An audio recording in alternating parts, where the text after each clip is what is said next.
Finally, Rhonda's shift was coming to an end, and she kept looking at the clock, feeling a bit nervous.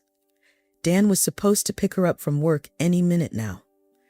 It had been almost a year since Rhonda started working at this hair salon.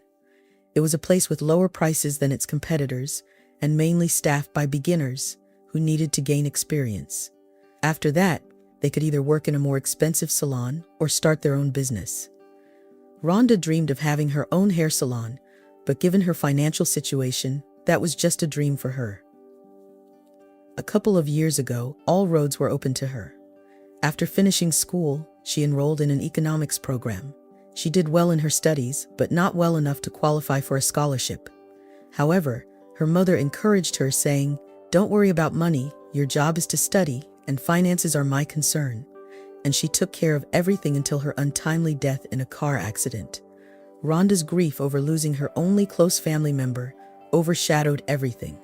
She didn't even want to live anymore. She had no other relatives. Her mother had been raised in an orphanage, and Rhonda knew nothing about her father. She had friends, but as they say, who needs other people's problems? And Rhonda has plenty of problems now. She had no money to pay for her education, and the apartment they lived in was rented.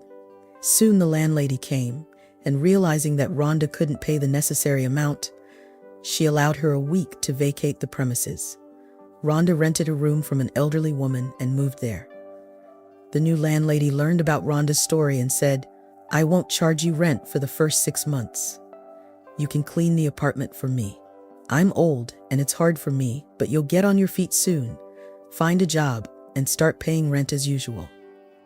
Rhonda didn't know how to thank her. After retrieving her documents from the college, she went to the employment service. It was there that she was offered free hairdressing courses. And again, Rhonda believed that fate had smiled on her. Gradually, after her mother's death, she began to recover. Time does not stand still, and life must go on. After completing the courses, the employment service gave her the address of a social hair salon they had an agreement with, and Rhonda had been working there for 9 months now. She wasn't exactly happy, but it was better than nothing. The salary, although small, was enough for her housing and food. One day, when Rhonda was getting ready to leave, a young man ran into the hair salon, surprising her. The guys didn't get their hair cut here at all. "Hi, please help me. I urgently need a haircut." "It's a matter of life and death," he smiled. "But there are only 5 minutes left until closing," Rhonda murmured, not knowing what to do. "You're my only hope, dear girl, and I'll drive you home, wherever you want, even to the ends of the earth." Smiling at him, Rhonda gave in. While she was cutting his hair, the guy told her that there was a family celebration the next day, his father's anniversary, and he needed to be there in full dress. And in the rush, he completely forgot to get a haircut. And when he called his hairdresser, whom he had been going to for many years, it turned out that he was booked for 2 weeks ahead. "And if my mom sees me at my father's anniversary with a beard and such a hairdo, as she put it, I'll regret being born. Thank God I was passing by and saw you. I knew right away that you wouldn't refuse me. You have a kind face." Rhonda smiled shyly. She couldn't help but notice that he was handsome, cheerful, joking a lot. In short, a very interesting young man. Such people always attract the attention. "And what do you do? What does your job entail?" the girl asked. "I'm a programmer. I sit at the computer and don't get out much. To be honest, I almost forgot about my father's anniversary. Luckily, my mother is always on top of everything. By the way, my name is Dan, and yours?" "Rhonda." "But that's it, Dan. Take a look at your new haircut. I hope you and your mother will like it." The young man critically examined the haircut from all sides, and his face suddenly became serious. He turned to the girl, who was tense, and said, "You know what, Rhonda?" The girl looked at him with frightened eyes, trying to understand what he didn't like. But the guy suddenly smiled widely and continued, "You have golden hands. Not just hands. Has anyone ever told you that you're impeccably good at cutting hair?" He turned back to the mirror, and the girl breathed a sigh of relief. "Impeccably." He continued to praise her. "Get ready. I promise to give you a ride, and I'm at your disposal." The girl didn't refuse. When they got into the car, Dan asked, "Maybe I can invite you to dinner. There's a great cafe nearby." "Oh, I think that's not very convenient," Rhonda whispered. "Great, then let's go." Dan smiled and started his car. From that day on, they met almost every day, and Rhonda never stopped thanking fate for him. He was 27 and she was 21. She felt calm around him. But one day, something she never expected happened. They were returning to the car from the shopping center when Dan was called out. Turning around, the young people saw a man in a solid suit and a well-dressed woman. The faces of both were displeased. "Dan, what are you doing here?" the woman asked sternly, as if a boy was standing in front of her, not a 27-year-old man. "Who is this young woman?" The woman looked over Dan's companion appraisingly. "Mum, Dad, meet Rhonda." Dan was visibly nervous. "And what about Eunice?" exclaimed the mother. "We've discussed everything with you. Did you call her?" "Mum, let's not now. I'll come home and we'll talk." Dan's mother immediately pursed her lips and turned away. The man looked disapprovingly at his son and followed his wife, and Rhonda felt uncomfortable. Dan, noticing this, said, "Dear, don't pay attention. My parents are always dissatisfied when something doesn't go according to their plan. I understand. Their plan is Eunice, right?" Rhonda clarified as she got into the car. "And who is she?" "She's my mum's close friend's daughter. They've been dreaming of us getting married for years. Eunice is willing, but I don't like the idea. In short, I am not interested in their plan at all. But if I understand people even a little," whispered Rhonda, "I can tell by looking at your mother that she always gets what she wants. She'll marry you off no matter what." "Oh, don't talk nonsense. She just doesn't know you yet. We'll come over sometime and she'll change her mind right away. You're the best. Eunice is no comparison for you. I just adore you." Rhonda melted from such words and thought, "My God, he loves me. What could be more important in life?" And soon she started noticing that she felt unwell in the mornings. She was nauseous. At first she thought she had been poisoned by fresh food. But when the discomfort lasted for a week, she realized it wasn't poisoning. The landlady was the first to guess the real reason. "Are you pregnant, Rhonda? Do you think so?" The girl covered her mouth with her hand in surprise. "It didn't even cross my mind. I've been thinking about everything I could be sick with, but not pregnancy." "Well, of course you'd better have thought about it earlier. Didn't you know that children arise from relationships with men?" The landlady shook her head. "What are you going to do now?" "I don't know." The girl blushed. "But I know for sure that Dan won't leave me. He loves me, and I think he'll be thrilled to have a baby." "God willing, girl, God willing." The woman smiled with a slight sadness. The next day, the doctor confirmed Rhonda's pregnancy. 6 weeks. "The term of your pregnancy is 6 weeks. Are we keeping it?" asked the doctor, who looked carefully at the visitor over her glasses. "Of course," Rhonda nodded. "What else?" "Well, I don't know. Many women of your age run to terminate it, so I'm asking," the doctor said. "No, I'm going to give birth," Rhonda replied firmly. "Well, that's great," said the doctor with a smile. "Life is different. But if a woman has a child, then everything else is not so important.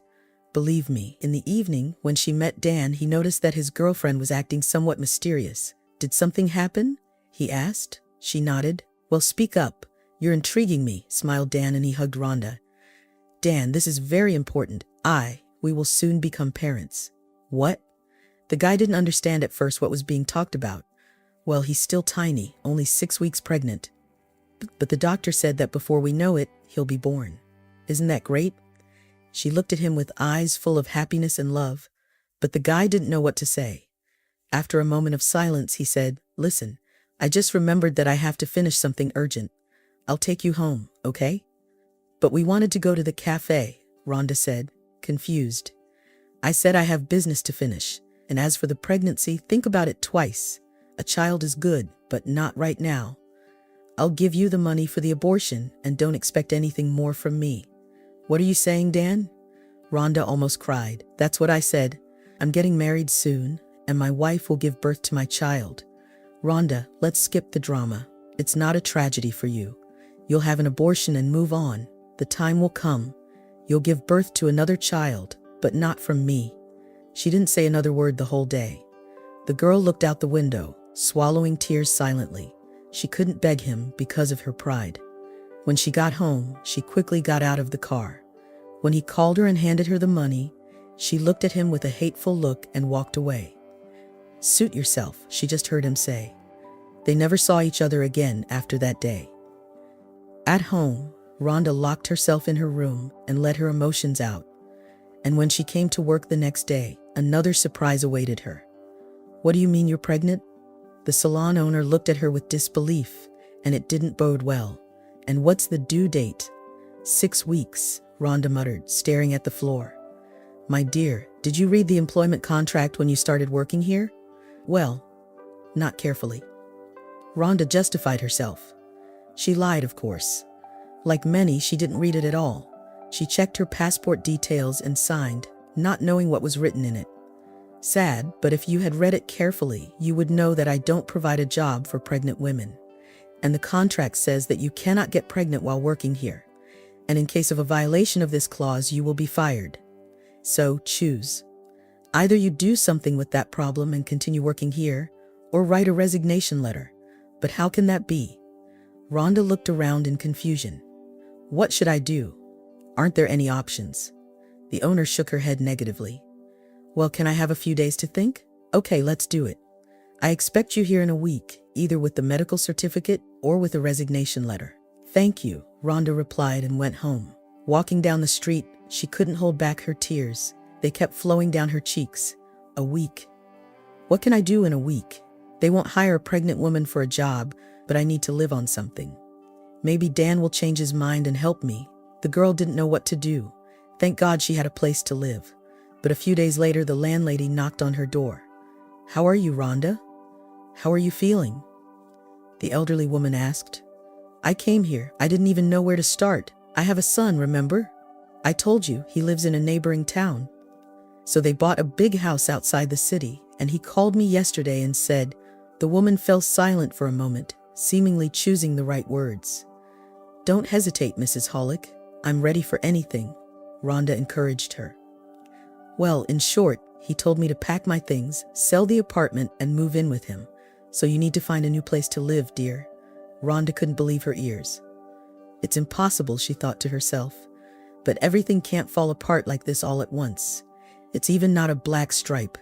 It's the bottom of a black abyss where everything drags her down more and more. But looking at the elderly woman, she only said calmly, "I understand you, Mrs. Hollick. I'll leave as soon as possible. And thank you for being so kind to me all this time." The woman left, leaving Rhonda to contemplate her dire situation with no home, job, or husband, and only a child to care for. Should she consider getting rid of the pregnancy? At least then she would have a job. As evening approached, Rhonda resigned herself to going to bed, planning to visit the hospital in the morning. She couldn't see any other way out of her predicament. That night, Rhonda had a dream of her mother, whom she hadn't seen in a long time. Her mother was standing on the opposite bank of a river, smiling at her, but shaking her head disapprovingly. The next morning, Rhonda changed her mind about going to the hospital. She believed in signs, and her mother's appearance in her dream felt like a sign. After all, her mother would never have allowed her to make that terrible step in real life. After breakfast, Rhonda decided to visit Dan's parents. She sat on a bench in their neighborhood, waiting for someone to show up. Although she had never been to their house before, Dan had shown her the house where he lived. She tried calling him, but he didn't answer. She suspected that he had blocked her number.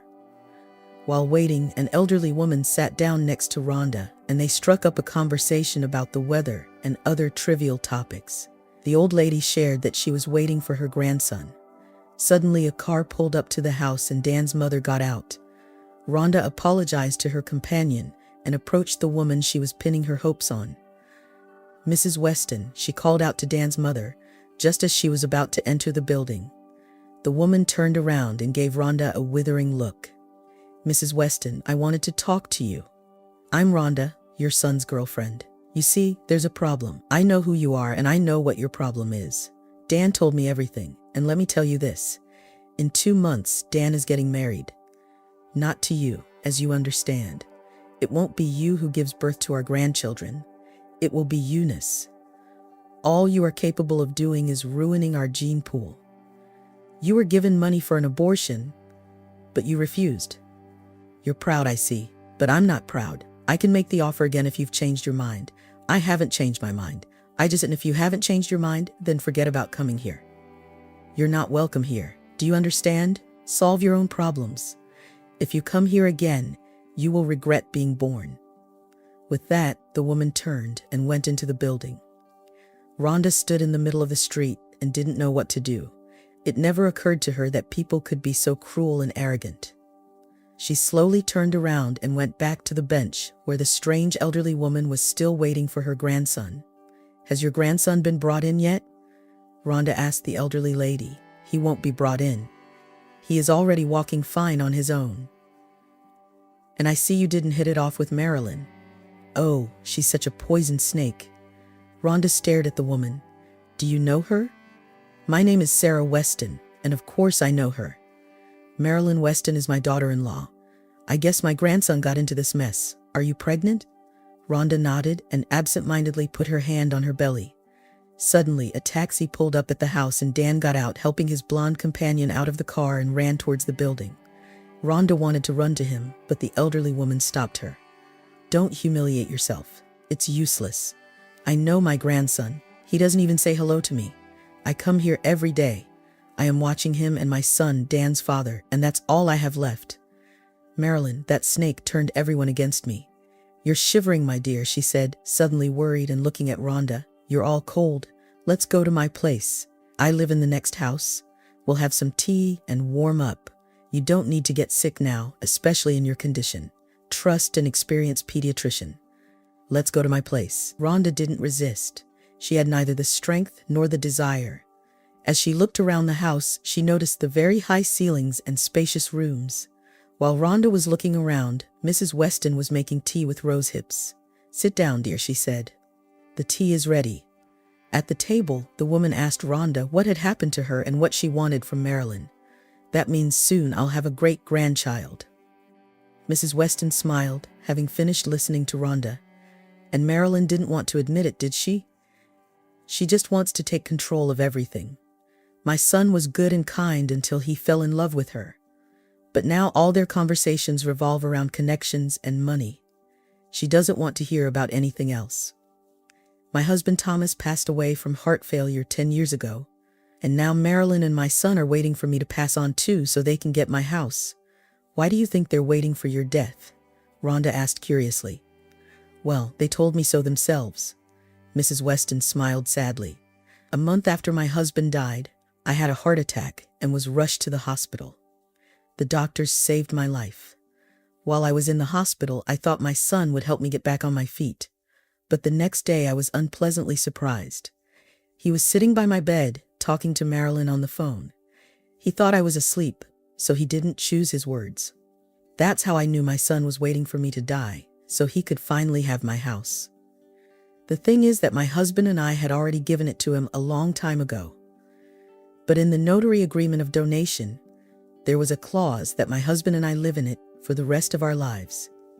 When I heard my son's terrible words, I threw him out of the ward. But of course, from that moment on, I realized that my son was no longer mine. Unfortunately, I don't have much time left. The doctors told me I've had end-stage cancer, but I didn't tell my relatives about it. The doctors gave me 2 or 3 more months, no more. And I'll tell you this, you can live with me during this time. It's a pity, of course, that I won't see my great-grandchild. Although fate sometimes smiles on us. Who knows, maybe the doctors are wrong." And she smiled so kindly that Rhonda's heart ached for this kind woman. So Rhonda stayed. She didn't really have a choice, but she knew that things would work out somehow. "Don't worry ahead of time," Mrs. Weston calmed her. "Deal with problems as they arise. But I have a feeling that everything will be fine for you." Time passed, and Rhonda's pregnancy was progressing normally. She felt wonderful. Mrs. Weston lived for 5 months more instead of 3. As she said, fate gave her a little more time than the doctors did.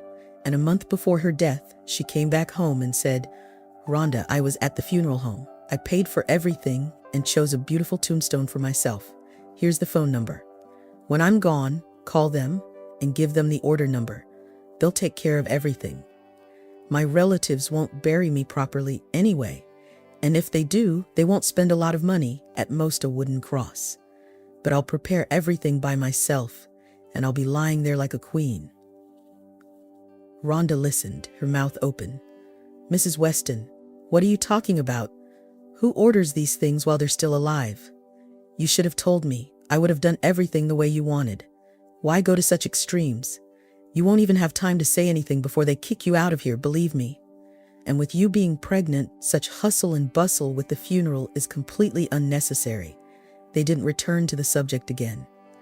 And a month later, the elderly woman really started to feel worse, to the point where she couldn't even stand up. She called Rhonda and said, "Well, that's it, Rhonda. Don't say that, Mrs. Weston. I don't want to. I can't live without you." "How could this happen?" Rhonda said, swallowing her tears. "Stop crying. Better give me that envelope over there on the books." Rhonda quickly fulfilled the elderly woman's request. "Now open it." Inside, the young woman saw money and immediately shook her head. "Don't be silly. This isn't for you. It's for my great-grandson, a gift, so to speak. There's not much there, but it'll be enough to rent an apartment for a while and buy a stroller and a crib." "Don't spend it too fast, though," she smiled. "And don't cry. It's not good for you. I'm telling you as a pediatrician. And there's one more thing I didn't get to do. Take this sheet with the address. Go there and pick up my new photo for the tombstone. As you know, I have no one else to ask. I ordered one at first, but then changed my mind. I decided to splurge on a ceramic one. So pick it up and change the photo on the tombstone. Oh, and in general, come visit me. It'll make me very happy. And now call an ambulance, young lady. I don't want to die here. You should stay here until my relatives come, but you should start finding an apartment. And don't forget my request." Rhonda called the ambulance and Mrs. Weston was taken to the hospital. The young woman decided not to wait for anyone. She packed her things and moved to a hostel for now, while she found a new place to live. 10 days later, the elderly woman passed away. Mrs. Weston was wrong about one thing. Her relatives came to the funeral in full force. Rhonda watched the procession from afar. When everyone had left, she came closer to the grave. After standing for a while, she left too. Soon she gave birth to a son, and at Mrs. Weston's request, she named him Thomas in honor of his great-grandfather. While at the maternity hospital, she was advised to turn to the Mother and Child Center, which took her in until she found work. Rhonda was happy.